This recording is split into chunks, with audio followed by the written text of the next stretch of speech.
काय प्रॉब्लेम होता अगोदर? मला 2 महिन्यापूर्वी पोटा राईट साईडला त्रास व्हायचा.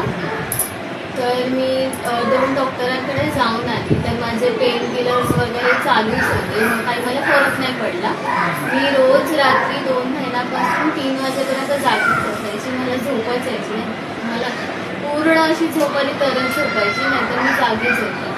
मग नंतर मग आईने मला हे सजेस्ट केलं. तर मी हे घ्यायला लागली 1 महिन्यापूर्वीपासून, नोव्हेंबर एंडिंग डिसेंबरपर्यंत. तर मला फरक जाणवला. माझं थोडंसं कमी झालं. आता तर पूर्णच कमी झालं. माझं पोट वगैरे सगळं दुखायचं थांबलं आहे. आणि मला PCODचा पण त्रास होता. तर माझे 2 महिना म्हणजे ऑगस्टनंतर माझे पिरियड्स आलेच नव्हते. तर जसं मी हे घ्यायला लागली तर माझे डिसेंबर आणि जानेवारीमध्ये बरोबर पिरियड्स आलेले आहेत. माझा तो PCODचा पण त्रास झाला आहे ऑलरेडी. Thank you madam. बघितलं तुम्ही, तुम्हाला